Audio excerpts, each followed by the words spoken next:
안녕하세요. 유망 기업을 발굴하고 투자 포인트도 알아보는 시간 기업 탐방 리포트 회사 다녀왔습니다. 진행을 맡은 권미정입니다. 오늘도 독립 리서치 밸류 파인더 이충원 대표와 함께합니다. 어서 오세요. 안녕하세요. 네, 반갑습니다. 네. 이 시간 매주 직접 탐방 다녀오신 기업들을 소개해 주셨는데요. 오늘은 작년 여름에 방송했던 두 곳 기업의 주가 흐름과 성장성 다시 한번 짚어주신다고요? 네, 지난해 이제 저희가 하고 나서 주가가 많이 상승했다가 다시 하락한 종목들 위주로 오늘 두 종목을 준비를 했고요. 그거와 관련해서 회사에 어떤 변화가 있는지 앞으로는 어떻게 봐야 되는지에 대해서 말씀드리도록 하겠습니다. 네, 기대가 됩니다. 그럼 첫 번째로 리뷰해 주실 기업은 어디일까요? 네, 첫 번째로 말씀드릴 종목은 이제 메디아나라는 회사입니다. 저희가 지난해 8월에 보고서를 발간했을 때 당시만 하더라도 시가총액이 1,000억 원이 안 되는 좀 기업이었었는데 주가가 그 당시에 6,150원에서 그 이후에 1,200원까지 약 50% 정도 상승을 하고 나서 최근에 다시 한번 좀 주가가 내려온 상황인데 먼저 이 회사에 대해서 말씀을 드리면은 1995년도에 설립된 의료기기 전문 제조업체입니다. 주요 제품으로는 환자 감시 장치와 심장 충격기를 주요 이제 제품을 생산을 하고 있는데요. 환자 감시 장치가 이제 지난해 상반기 기준 약 매출액의 44% 그리고 심장 충격기가 약 39% 정도 차지하는 이런 모습들을 좀 보여줬었는데 이 회사의 이런 감시 장치 같은 경우에는 글로벌 2위 기업과 자사 브랜드 쪽에서 매출이 발생한다라고 보시면 될 것 같습니다. 이 시장은 사실 성숙 시장 국면에 있기 때문에 뭔가 어떠한 새로운 기업이 침투할 가능성은 상대적으로 낮다라는 관점으로 좀 보시면 좋을 것 같고 하지만 매년 교체 수요가 발생하기 때문에 200억 원 정도 매출은 좀 꾸준히 발생한다라고 보시면 좋을 것 같고요. 그래서 이런 심장 충격기 같은 경우에도 지금 우리나라에서는 상대적으로 좀 미비가 되어 있는 상황이지만 글로벌리에서는 지금 여러 가지 법과 제도가 개편이 되면서 향후에 꾸준한 성장을 할 수 있는 이런 캐시카우의 사업부다라고 보시면 될 것 같습니다. 네, 신규 제품 포트폴리오도 성장성이 무척 크지만 이렇게 기존 제품, 심장 충격기 같은 제품 시장도 꾸준히 커지고 있다고 들었어요. 네, 신규 포트폴리오로 체성분 분석기하고 PICC라는 게 있는데 이거는 또 새로운 의료기기라고 보시면 됩니다. 체지방 측정기 같은 경우에는 경쟁사의 특허를 피해서 개발을 했지만 아직은 실적이 구체적으로 발생을 하고 있지는 않지만 새로운 모멘텀 중에 한 가지다라고 보시면 좋을 것 같고 PICC 같은 경우에는 이제 말초 삽입형 중심정맥 카테터라는 건데 이거 같은 경우에는 국내 시장 규모는 600억 원 정도의 지금 형성이 되어 있는 그러한 상황인데 지금 이 시장의 90%가 모두 지금 외국산이 진입해 있다라고 보시면 됩니다. 그렇기 때문에 동사가 이제 이쪽을 더 침투해서 확장 영역을 넓혀간다면은 매출액 증가뿐만이 아니라 이 PICC 같은 경우에는 영업이익률이 20%에 달하기 때문에 수익성 개선에도 충분히 긍정적인 게 있고 그리고 지금 병원에도 지금 넣으려고 하고 있는데 병원이 상대적으로 이런 국가의 지원을 받다 보니까 상대적으로 가격 민감도가 낮은데 지금 그런 부분을 타겟해서 영업을 하고 있다 이렇게 보시면 될 것 같습니다. 네, 메디아나가 다양한 기술을 개발하면서 미래 성장성을 키워가고 있는 기업인데요. 매출 전망은 어떻습니까? 이 회사의 매출 전망 같은 경우에는 최근에 2023년 잠정 실적을 발표를 했습니다. 매출액이 775억 원이 나왔고요. 영업이익이 95억 그리고 순이익이 86억 원이 나왔는데 이와 관련해서 지금 방금 말씀드리려고 했던 게 이런 제세동기 같은 경우가 시장 조사업체 자료에 따르면은 2020년 13조 원에서 26년 25조 원까지 계속해서 성장을 한다라고 얘기가 나오고 있거든요. 이게 선진국일수록 정부 정책에 대해서 심장 충격기를 보급을 의무화해야 되고 설치도 의무화해야 된다라는 얘기들이 나오고 있습니다. 우리나라 같은 경우에는 상시 근로자가 300명 이상인 사업장에 자동 심장 충격기를 의무화해야 되는데 5천여 사업장 기준으로 지금 148개 약 3%밖에 지금 설치가 안 되어 있거든요. 이런 부분들이 결국은 이런 근로자를 위한 이런 법안이 계속해서 제정될수록 이쪽에서의 매출액이 추가적으로 더 증가할 수 있지 않을까라는 부분 말씀을 드리고 그리고 이제 최근에는 좀 의료 AI 기업들이 상대적으로 주가가 좀 조정을 받고 있습니다. 뭐 뷰노라던가 JLK나 루닉 같은 종목이 상대적으로 하방 압력을 받고 있는데 동사 같은 경우에는 2020년부터 뷰노와 협업 협업해서 세브란스 병원과 함께 의료 AI 쪽도 지금 준비를 하고 있으니까 이런 관점에서도 충분히 긍정적인 모멘텀이 나올 수 있다라고 보시면 될 것 같습니다. 네, 메디아나의 재무 구조도 탄탄하고 성장성도 기대되는 기업인 것 같은데요. 이렇게 리뷰를 해주시는 거 보면 뭔가 추가적인 모멘텀이 있어서 들고 오신 것 같은데 어떨까요? 네, 일단은 이 회사는 지난해 상반기 기준 현금하고 현금성 자산이 약 470억 원을 갖고 있을 만큼 상대적으로 안정적인 재무 구조를 확보를 하고 있고, 그리고 최근에 주가가 10,000원을 한번 돌파했었다가 그 이후에 좀 밀리는 그림들이 나오고 있는데 지난해 11월 20일에 셀바스 AI하고 셀바스 헬스케어가 각 31.69% 그리고 5.8% 그리고 총 37.5%로 동사의 최대 주주로 이런 변경 양수도 계약을 체결을 했습니다.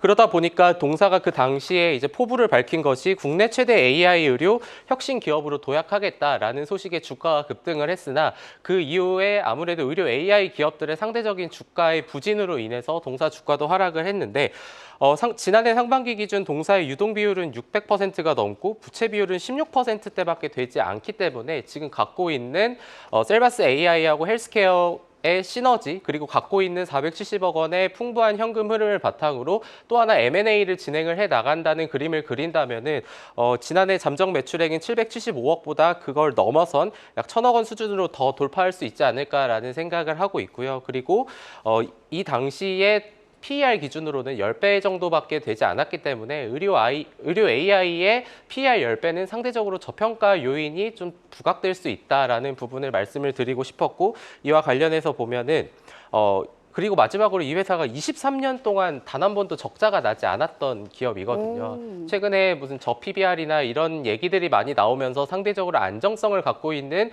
기업들 그리고 마이크로 스몰캡 같은 종목들에도 많은 관심을 좀 기울이고 있는 시장의 상황인 것 같은데, 중장기적인 관점으로 보면은 메디아나 같은 경우에는 전고점을 충분히 트라이할 수 있지 않을까, 이런 관점으로 보시면 좋을 것 같습니다. 네, 회사 다녀왔습니다. 첫 번째로 메디아나 기업 리뷰해봤습니다. 이어서 두 번째 기업 만나보겠습니다. 어떤 기업일까요?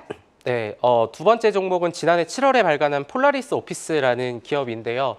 참 시장이 빠르게 변화합니다. 이게 챗 GPT 관련해서 폴라리스 오피스가 주가가 굉장히 급등을 했었는데 지금 다시 한번 조금은 조정을 받고 있는 그러한 상황이거든요. 보고서를 발간했을 때 주가가 5,500원이었고 그 이후에 주가 거의 10,000원 부근까지 갔다가 지금 다시 한번 주가가 내려온 상황인데 이 회사 같은 경우에는 지난해 3분기 기준 누적으로 보면은 매출액이 이제 뭐 629억 원, 그리고 영업이익이 53억 원, 그리고 순이익이 이제 일회성 요인으로 인해서 276억 원을 달성을 했는데요.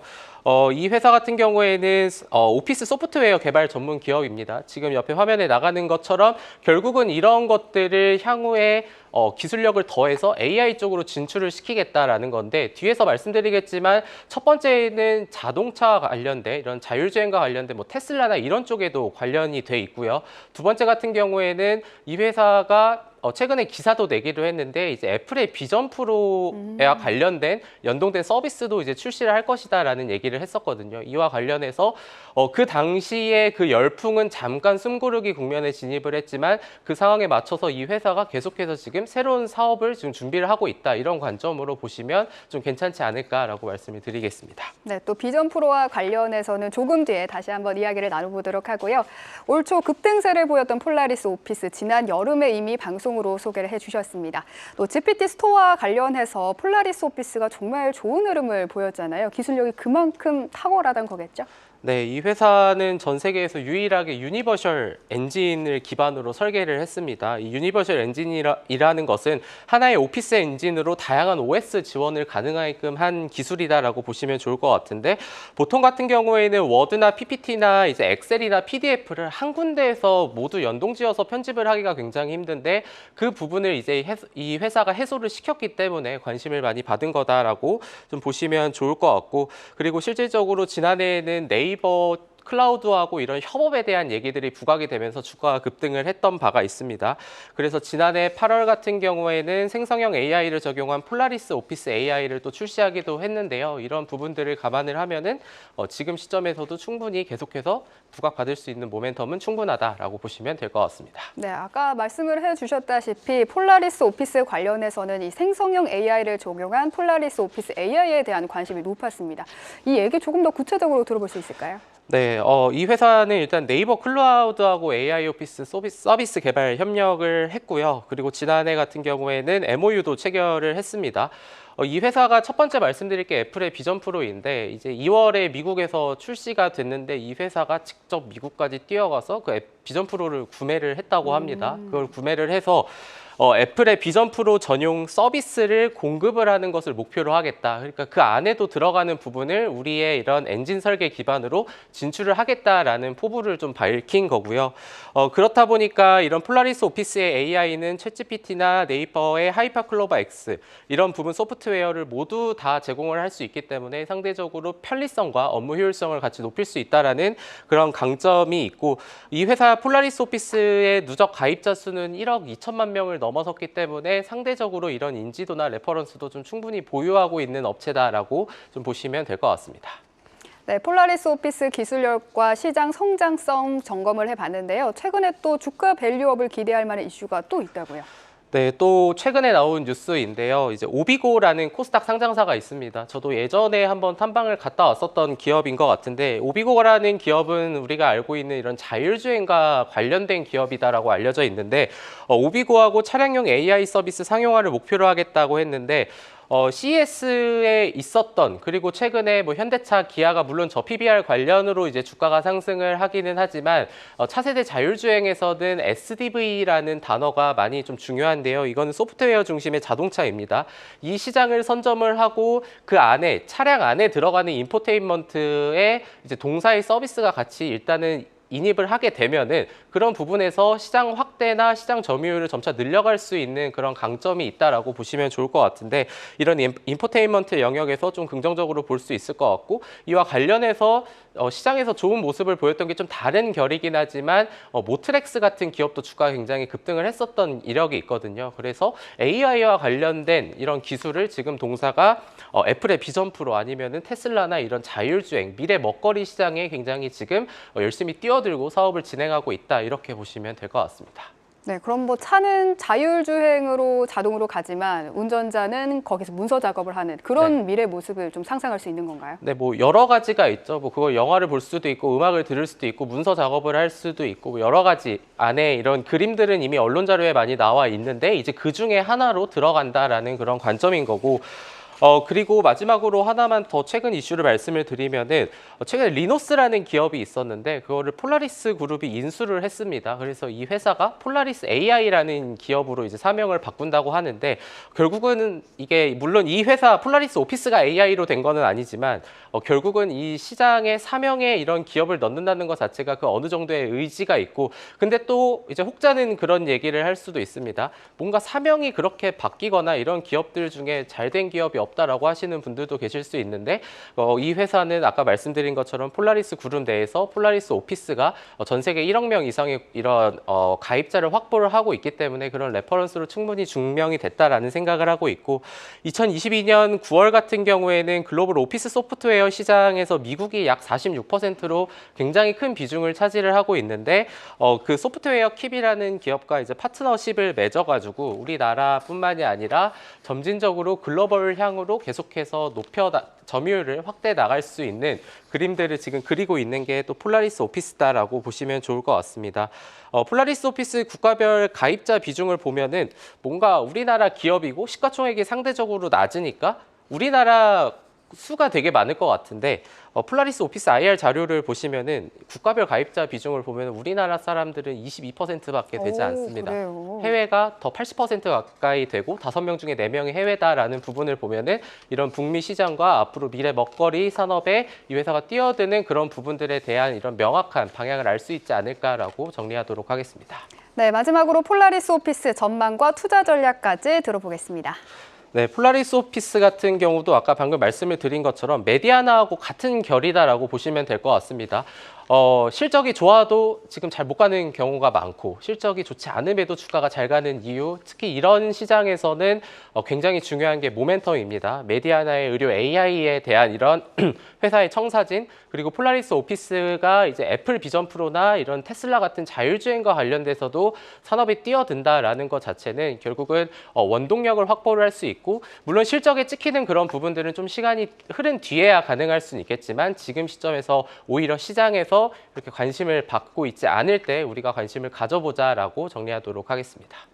네, 오늘 회사 다녀왔습니다. 오늘 살펴본 종목은 메디아나와 폴라리스 오피스였습니다. 독립리서치 밸류파인더 이충원 대표와 함께했습니다. 오늘 말씀 고맙습니다. 감사합니다.